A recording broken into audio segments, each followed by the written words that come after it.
Friends, आज हम लोग उपपद व्यक्ति के अंतर्गत षष्ठी विभक्ति पढ़ेंगे। आज का हम लोगों का संस्कृत का 10वां क्लास होगा। कारक उपपद व्यक्ति के अंतर्गत षष्ठी विभक्ति में 4 प्रकार के पद हम लोगों को पढ़ना है। ऊपरी, जिसका अर्थ होता है ऊपर। अगला अधः है, जिसका अर्थ होता है नीचे। आगे पुरता है,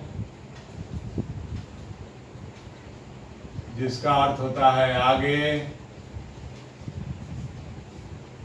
और अगला पृष्ठता है, जिसका अर्थ होता है पीछे।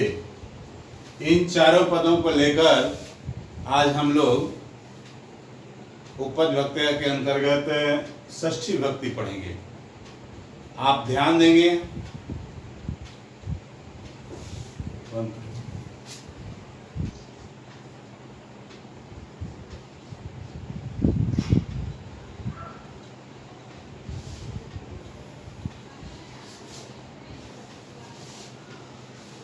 अब हम लोग इन चारों पदों को लेकर के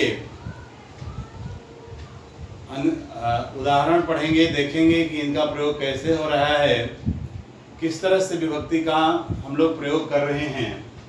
तो सबसे पहले षष्ठी विभक्ति के अंतर्गत ऊपरी पद आया था। ऊपरी पद के आधार पर हमने एग्जाम्पल लिखा है। देखिए, खाली स्थान दिया गया है।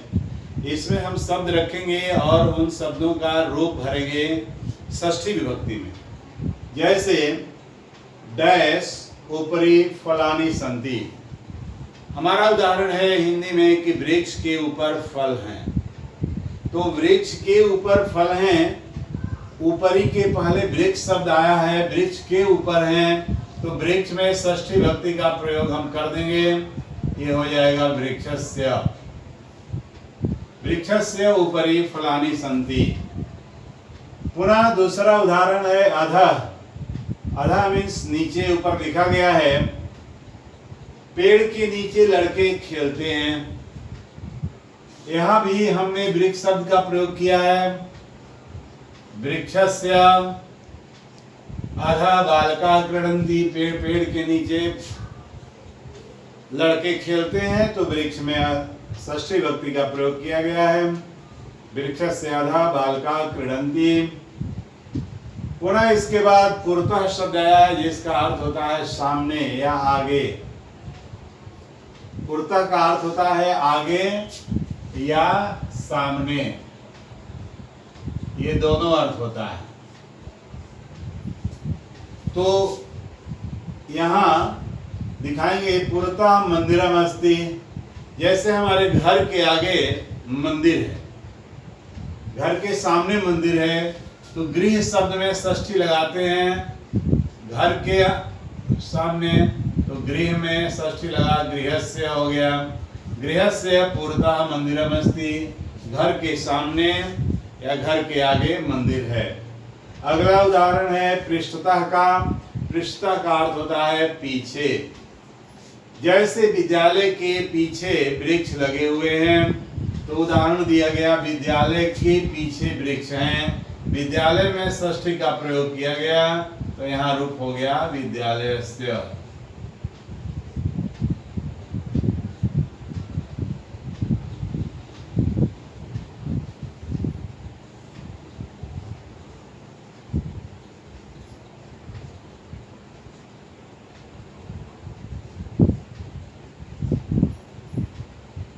विद्यालयस्य। ये प्रयोग किया गया। विद्यालय में षष्ठी लगा, गृह में षष्ठी लगा, वृक्ष में षष्ठी लगा, यहाँ भी वृक्ष में षष्ठी लगा। ये ऊपरी, अधः, पुरतः और पृष्ठतः के योग में आप देख रहे हैं कि जो खाली स्थान था, उन सभी खाली स्थानों में षष्ठी का प्रयोग करके शब्द रूप भर दिए गए हैं। तो इस तरह से षष्ठी भक्ति के अंतर्गत हम लोग ऊपरी, अधा, पूर्ता, पृष्ठतः इन 4 पदों को हम लोगों ने पढ़ा और इस पर उदाहरण भी देखा। आप इसके आगे आपके होमवर्क के रूप में दिया जाता है कि इन 4 पदों पर आधारित आप अन्य 2-2, 3-3 उदाहरण बनाएंगे। यहाँ जो हमने खाली स्थान में जिन शब्दों का प्रयोग किया है उन शब्दों को छोड़ करके अन्य शब्दों का प्रयोग आप करेंगे और उसी के अनुसार ये वाक्य भी आप लिखेंगे। धन्यवाद।